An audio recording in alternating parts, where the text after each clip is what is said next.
Alright guys, Mr. B here. In this video we're going to be going over the Chapter 8 review guide. So if you'd like to watch this before you take your test, hopefully it will help you. And if you have any questions on this, hopefully this will also help you. But otherwise you can always email me. Alright, number one, it says classify each of the following as an atom or a molecule. So atoms are defined as just one individual particle of an element, whereas molecules are two or more atoms together. Okay. So in this first one, Be, that would just be an atom. Don't need to do caps here. That would just be an atom. It's just the element beryllium there. Whereas in the second one, N2, that's two nitrogen atoms bonded together, which means that would be a molecule. For Ne, that's just neons. That would also just be an atom. It's just one element, one particle there. CO2. There's carbon and oxygen. There's three total atoms there. There's one carbon, two oxygen atoms. That's three total atoms, which means that is a molecule.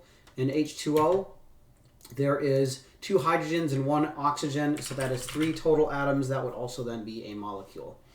Which of the following here are diatomic? Diatomic means that there are two atoms there.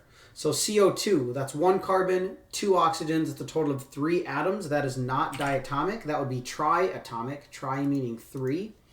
O2, that's two oxygens. Two is diatomic because two, di means two. CO, that also is diatomic. That's two elements, carbon and oxygen, or not two elements, two atoms, carbon and oxygen. So yes, that is diatomic. N2, that is two nitrogen atoms, so yep, that also is diatomic. And H2O, that is three atoms, two hydrogens, one oxygen, that's a total of three. Therefore, no, that is not diatomic, that is triatomic. All right, number three, what types of elements tend to combine to form molecular compounds? So in this chapter, all molecular compounds are made from nonmetals only. So the types of elements that make molecular compounds are nonmetals only. Number four, what information does a molecule's molecular structure give? So molecular structure is going to tell us, so a molecular structure is going to tell us the kinds of elements present in the molecule, as well as how many of each element we have. So it tells you what elements you have and how many of each one you have. Number five, how do ionic compounds and molecular compounds differ and how they form bonds? So ionic compounds form bonds by transferring electrons between atoms and creating ions with charges. Okay, so electrons like leave one atom and they go to another atom, and then this one gains a positive charge because it lost electrons, and this one gains a negative charge because it gained electrons. And then they stick to each other because of magnets, right? Whereas molecular compounds share electrons between atoms. There are no charges. Okay, so in molecular compounds, the electrons are between two atoms, right? You got two atoms and the electrons are like sitting in between them. They're not like leaving one and going to another one. All right, number six, draw the electron dot structure for hydrogen fluoride. All right, so you have to do some drawing. I'm going to do this on paper. Again, you could do this in mole view, and then you could put this in your notes, but it's always good to draw it in paper first to make sure you're doing it right, and then do it in mole view afterwards. So let's switch over to paper here. So we're drawing HF. So it would look something like this. And just to go over the steps on how I got that.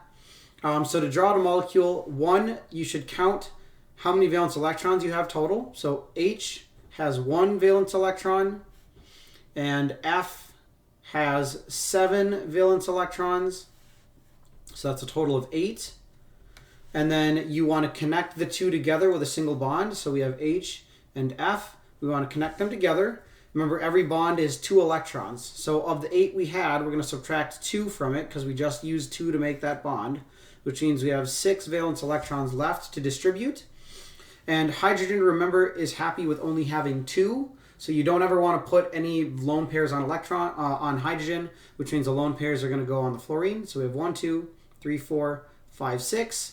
that was all of the remaining electrons that we had left. So we've used them all, which is how we get our structure to look like that. Okay, this is technically a Lewis structure or a structural formula. An electron dot structure, I guess more specifically, would technically look like this, where we have the dots showing the bond. But if you want to draw a Lewis structure or a structural formula, that's completely fine. I usually don't draw dot structures because it gets really annoying to draw a bunch of dots. So, okay, taking a look at number 7, draw the electron dot structure for phosphorus trifluoride, PF3. All right, so PF3 is going to look something like this. I'm not going to go over this one and how to draw it. There are other videos that go over that, but if you are curious or you need more help on it, go watch those. Otherwise, maybe this first one is able to help you. I use this same process here to draw this one out. So here's PF3. Okay. Number 8, draw the structure for nitrogen trichloride, NCl3. Okay, so we have NCl3. It's basically going to look exactly the same as PF3 because N and P both have the same number of valence electrons, and Cl and F both have the same number of valence electrons, which means you basically get the exact same structure, it's just different elements. Okay, number 9, draw C2H2. All right, so C2H2. All right, this one's a little bit trickier. And again, I'm going to draw this out. If you're curious how I got it, you can ask. But this is what it should look like. Okay, so we have a triple bond between the carbons and then single bonds to the hydrogens on the outside. Again, if you want to know specifically like how I did that, you know what, I'm just going to do it now. I'll just show you now. So carbon has 6 valence electrons, and there are 2 of them. So we're going to times that by 2. That gives us a total of 12. And then hydrogen has 1 valence electron, but there are 2 of them as well. So times that by 2, that gives us 2. And then if you add these together, that is a total of 14 valence electrons.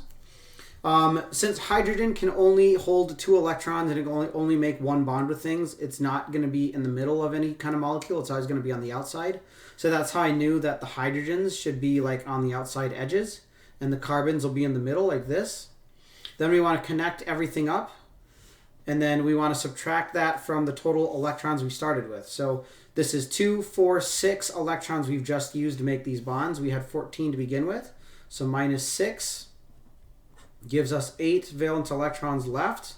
And then we need to put those electrons as lone pairs on stuff.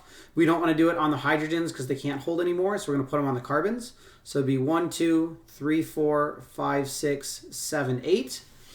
And then once you do this, this might look okay, like, oh, you know, technically we're not breaking the octet rule here. We have 8 electrons on everything, but this looks really weird to have all these lone pairs. 1, 2, 3, 4, 5, 6. Did I count that right? Hold on a second. I'm going to make sure I did this right. 6 times... Oh, that's why. I miscounted. I'm sorry. I was going to say, like, this doesn't look correct. Carbon here doesn't have 6. It has 4 valence electrons, which means that this is 8. That means total we have 10. Minus 6 means we only have 4 left. Sorry, if you were confused, that was my fault. So, all right, so we have 4 valence electrons left. So again, we'll put our hydrogens on the outsides like this. And then we will put our carbons in the middle. We'll connect them up, right? So we have 4 left to use. So we can go 1, 2, like 3, 4 or something like that. But then if we do that, we'll notice that this carbon over here only has 4 electrons on it. So we have not satisfied the octet rule. Whereas this carbon has 8. And we need both of them to have 8. So we're going to take these lone pairs and we're going to turn them into bonds that connect them together. And that's how we essentially get this that we've drawn here. Okay. So again, I apologize for that little blunder there. Hopefully that helps to clear up any confusion. Okay. Looking back at our review guide here. Number 10, how many resonance structures can be drawn for CO3 2-? All right, so resonance is kind of a weird thing, but resonance is basically how many different ways can you draw a molecule. So we're going to go back to our paper here. We're going to draw out CO3 2-. Again, I'll go over how I draw that one because this one's a little bit trickier. So CO3 2 minus. First, we want to count valence electrons. So carbon has 4 valence electrons. Oxygen has 6 valence electrons, but we're going to times that by 3 because there are 3 of them. That's a total of 18 valence electrons. And then this little 2 minus part here means that we've gained 2 electrons from somewhere. So we have to add 2 more valence electrons in here just because they just happen to be there. So adding these all together, 4 plus 18 is 22, plus 2 is 24. We have 24 valence electrons total that we have to use to begin with. So we're going to draw this out. The carbon's going to be in the middle. The oxygens will be around the carbon like this. We have 24 valence electrons to use. We're going to make single bonds first to everything. So that's 2, 4, 6 electrons that we've just used. So we're going to minus 6 from the 24 we had to begin with, which means we have 18 left to distribute. And now we'll start doing these as lone pairs on the oxygens on the outside. Okay, we always want to put lone pairs on the ones on the outside first before we do anything to the one in the middle. So we have 1, 2, 3, 4, 5, 6, 7, 8, 9, 10, 11, 12, 13, 14, 15, 16, 17, 18. So that's all 18 valence electrons we had left. Okay, at this point it might look really good, but the carbon here only has 6 valence electrons on it. We need it to have 8. So we can remove one of these lone pairs from the oxygen and make it a double bond. So in which case when we do that, we have then something that looks like this. Okay, so here would be our structure. Cl3 2 minus. And when it comes to resonance, this structure, the way I've drawn it, is just one way we could have drawn it, because I could have, instead of removing an electron from this oxygen and making the double bond here, I could have removed it from one of these oxygens and made a double bond here, or this one down here. So there are 3 different ways we can draw this. We can draw the double bond to the oxygen up to the left. We could draw the double bond up to the oxygen to the right. Or we could draw it with the double bond to the oxygen down to the bottom. Okay, so resonance basically is, again, just how many different ways can you draw the molecule. Some molecules have resonance, meaning like you can draw them different ways. Other molecules don't. Other molecules, you can only draw them one way. So not every molecule is going to have resonance. This one just happens to have resonance, and there's 3 different ways we can draw it. Okay, so looking back to our review guide, how many resonance structures can be drawn for CO3 2 minus? We can draw 3 resonance structures, and then again, they are shown here. So you could draw these out in like mole view and then just put all 3 images in your review guide if you need to. So okay, 8.3, this is just doing a bunch of drawing and then determining their shape, bond angle, resonance structures, etc. To do this, you are definitely going to need to use your notes from 8.3 with the chart. That chart is going to be given to you on the test. So I'm going to pull that up here real quick so we have it. Otherwise, this is going to be a lot harder to do. So let me pull up my notes here with the chart on it. This chart right here. We want this chart. Technically both of these, I guess, because it does ask for bond angle. So we're going to need to use this one with bond angle and then this one with the shape. Okay, so we're going to do a bunch of drawing here. I'm going to probably draw them all on paper first, and then we'll go do shape, bond angle, resonance structures, etc. Okay, so number 11 is CO. All right, so again, I'm going to just draw these quickly. So CO looks something like this. Okay, so there is CO. I'm just going to keep it here. So if you have your review guide in front of you, take a look at which ones are doing. So this was number 11. This is number 12. So CH4 looks something like this. Number 13 was SO3. So SO3, this one is a little bit tricky. We are going to break the octet rule here. So we have 3 oxygens that are around the sulfur. And then again, the best way to do this one is to count total number of valence electrons. So sulfur here has 6 plus 3 oxygens, which is 18. So this is a total of 24. Right now we've used 6, so that gives us 18 left.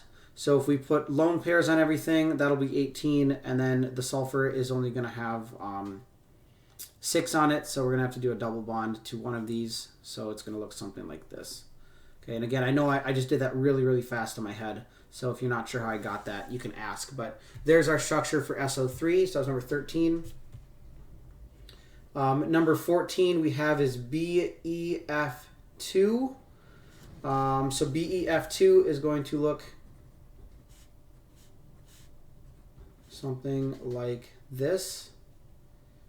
Technically, this one isn't even molecular. This is like an ionic compound, but we can still draw it out anyway. So it's something like that. Yes, we are not satisfying the octet rule here, but again, that's okay. It happens.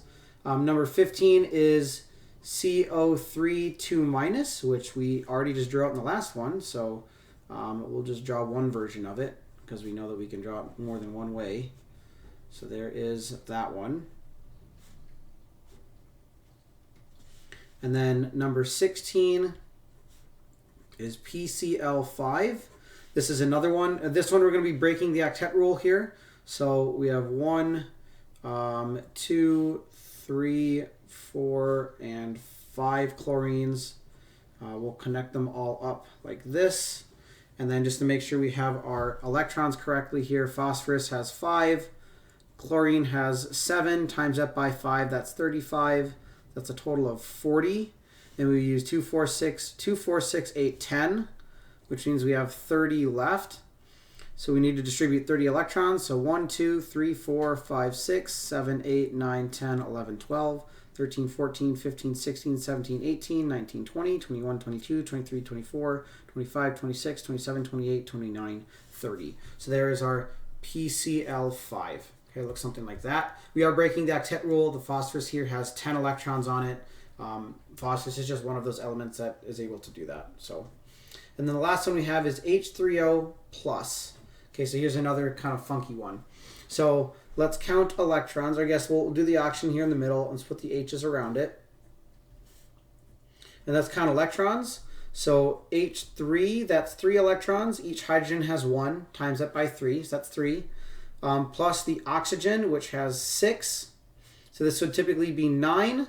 But then the positive charge here means that we've lost an electron from somewhere. So we're going to subtract 1, which gives us a total of 8 electrons. So then if we bond all these up, that's 2, 4, 6. So that's 6 that we've used, which means we have 2 valence electrons left. And the oxygen here obviously does not have 6 electrons. It doesn't have 8 on it, it only has 6. So the last 2 valence electrons are going to go as a lone pair on the oxygen. Remember that the hydrogens all are happy with only having 2, so we don't want to put any lone pairs on the hydrogen, which means that the oxygen is where we want to put that. So here's our H3O+, and then technically if we want to put this in brackets and put a plus sign on the outside, we can. And I guess for this one up here, we'd probably want to do the same thing, put a 2- like that. Okay, so there are all of our structures. So back on our sheet, our Lewis structure, we would draw all those in these boxes here. I just drew them out on paper. As for shape, we're going to determine the shape by using our chart here. So this is our chart. So we're going to need to count number of electron domains, and then we're going to have to determine shape here. So for number 11, we have, so this one, there is no central atom in this case. Basically, this is just a straight line, right? It just goes straight across. So this would be linear. Okay, so there's the shape. For CH4, we have 1, 2, 3, 4 electron domains, 0 lone pairs on the central atom. So looking back at our chart, 4 electron domains, 0 lone pairs. That gives us a tetrahedral shape. So this is tetrahedral. If you want to have your chart open on your notes or something, you can. I'm just going to keep it on, I'm going to keep my camera on my paper here, and my chart for my notes is up on my computer, so I can see it. Okay, for SO3, we have 1, 2, 3 electron domains, 0 lone pairs on the central atom. That gives us a trigonal planar shape.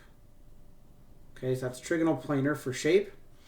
For number 14, BEF or BEF2, again, the central atom has only 2 electron domains on it, 0 lone pairs. That gives us a linear shape.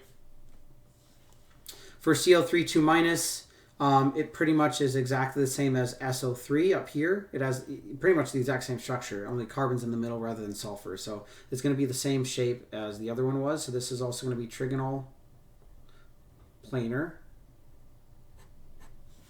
For number 16, PCl5, this has 1, 2, 3, 4, 5 electron domains on the phosphorus.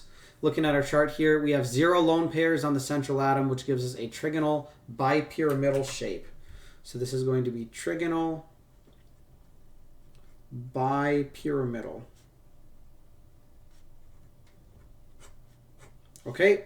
H3O plus, we have 1, 2, 3, 4 electron domains. One of those is a lone pair though. So looking at our chart, we have 4 electron domains, one of them being a lone pair. That gives us a trigonal pyramidal shape. So this one is going to be trigonal pyramidal. Okay, so I'm going to type all these in on my review guide here because I can. So this was linear. We'll do this in red. So that way, again, it stands out. So that's linear. This was tetrahedral. SO3 was trigonal planar. BEF2 is linear. Cl3 2- was trigonal planar. PCl5 was trigonal bipyramidal. Make sure I can spell. And then H3O plus was trigonal pyramidal. Okay, bond angle. We're just going to use our chart to find bond angle. So let's go look back at here. For linear, that was 180 degrees. So 180. Again, I'll do this in red. So 180. Tetrahedral, that was 109.5. So 109.5. Trigonal planar, 120. Linear, we already have written down, is 180. Trigonal planar, we have written down, which is 120. Trigonal bipyramidal. Okay, so this one, it has 3 different angles. So 180, 120, and 90. So 180 slash 120 slash 90. And then trigonal pyramidal. So technically, so let's go real quick just to check this out. So if we remember right, this technically had 4 electron domains on it. And so if we go look at our chart with 4 electron domains, this is a tetrahedral shape, so it is 109.5. But its molecular geometry was trigonal pyramidal. So this is 109.5 degrees for that one. So this is a 109.5. Okay. And then as for resonance structures, so let's go look at our drawings again. The only ones that have resonance are 13. So this has resonance. Because we can move the double bond. We can move this double bond over to here, over to here. So this has resonance because we can draw it 3 different ways. Number 15, this one has resonance because we also can draw this with the double bond in different places. So that one also has resonance too. And that's pretty much it. This one here can't be drawn any other way. This one here can't be drawn any other way. This one can't be drawn any other way. This can't be drawn any other way. And this can't be drawn any other way either. So the only ones that have resonance are number 13 and number 15. So resonance structures, we'll just say 3 resonance structures. Because again, we can move that bond, that double bond to different places. So 13 and 15. Okay, and then the rest, we'll just write none. Let's make sure this is all red here. None. None, none, none, and none. Okay. All right, we're almost there. Number 18, predict the shape for the compound carbon tetrafluoride. All right, so we need to draw this one out, and then we need to determine some geometry. So let's go back to our paper. CF4. So F, F, F, F. Again, if you need practice on drawing these, there's other videos for that. I'm just going to go really quick because I don't want this video to be super long, and it's already getting probably a lot longer than it should be. So, okay, so if we count, this is 1, 2, 3, 4 electron domains. If we go to our chart here, 4 electron domains, 0 lone pairs on the central atom. That gives us a tetrahedral shape. So, again, here's our drawing right here. So for number 18, predict the shape. This would be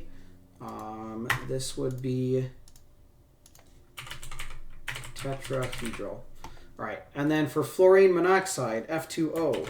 So again, let's draw that out. So F2O, this would look like this. Okay. If we count electron domains, we have 1, 2, 3, 4. Go to our chart here. 4 electron domains. 2 of them are lone pairs on the central atom, which would give us a bent shape. Okay, so again, we have 2 lone pairs here. So this is going to be bent. So looking back at our review guide, this shape for F2O would be bent. All right. Here we go. Towards the end. Number 20, what type of bond, nonpolar, covalent, polar covalent, or ionic, will form between each pair of atoms? So to do this, we're going to need to open up our notes from Chapter 8, Section 4. And we need to have this chart up with the electronegativity values and this chart with the differences between them defined if it's moderately polar or very polar. All right. So between Na and O, Na has a value of 0.9. So Na, again, we'll do this in red, sorry. Na is equal to 0.9. Oxygen is equal to 3.5, I'm pretty sure. Yes, 3.5. Okay, I'm going to close that. Which means we get a difference equal to 2.6. And looking at our chart, anything greater than 2 is ionic. So this would be ionic. All right. For oxygen, we already know that that is 3.5.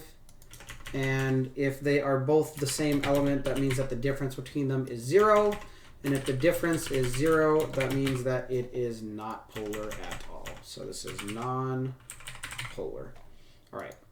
And then P has a value of 2.1. So P is equal to 2.1. We already know that oxygen is equal to 3.5. So the difference between these is 1.4. If we look at our chart, a 1.4 difference is very polar. So very polar. Okay. Number 21, explain why most chemical bonds would be classified as either polar, covalent, or ionic. Okay, so here's why they would be considered polar, covalent, or ionic. If you look on the periodic table, look at all these elements, right? If you look at the values here, the only way that you can get a molecule that is that's like non-polar or moderately polar is you'd have to have elements that are right next to each other on the periodic table, because the values, the difference between those values has to be very small. And there are so many elements on the periodic table that it's very likely that when you bond up elements, like for example, oxygen, in order for oxygen to make something that's not very polar, it basically can only bond with like 5 other elements that are like right around it. And as soon as you start getting further away than like 5 elements are right next to it, you start getting to be very polar or ionic. So it's just the fact that there are so many elements to bond with, and most of them have electronegativity values that are much different than the element originally that you're bonding to. So we can say something along the lines of there are so many elements to bond with that the electronegativity values between the elements bonding are usually large enough to be considered polar, covalent, or ionic. Okay, something like that. Would you expect carbon monoxide and carbon dioxide to be polar or non-polar molecules? All right, so let's draw these out first, and then we'll be able to answer this question a little bit better. So carbon monoxide is CO, so that's going to look something like this. And carbon dioxide is CO2. So that's going to look something like this. If we look at our electronegativity values for each of these, carbon has a value of 2.5 and oxygen has a value of 3.5. Okay, so let's look at our drawings. I'm drawing them out, or I'm writing them out here on my paper. So the difference between these is 1, right? So this is a difference of 1, which, if we look at the difference chart, that would be considered very polar or moderately polar or like really close to very polar. But here's the main part. So this would be considered very polar. However, for CO, we have oxygen, which of course is more electronegative, and carbon, which is less. So the electrons will get pulled towards the oxygen and will get pulled away from the carbon, which would make this a polar molecule. But for CO2, we have oxygens on each side of the carbon, which means that these are both going to be pulling the electrons away from the carbon. However, they're both pulling in opposite directions, which means they're basically fighting each other as to which one's going to get the electrons, which ultimately means that the electrons aren't going to go either direction. They're just going to sit in the middle, which ultimately then kind of cancels this whole thing out and making this nonpolar. Okay? So you do have to consider not only the electronegativity values for each element, but where they are arranged and how they're pulling those electrons away, because a lot of times they can cancel each other out, which would then give us a nonpolar molecule because the electrons aren't going to bunch up in one spot or another. So, okay. So we would say for this one, CO would be considered polar, but CO2 would be nonpolar. All right, last questions here, finally. And I know this is a long video, so hopefully this was able to help you. Oh, that's not what I meant to do. There we go.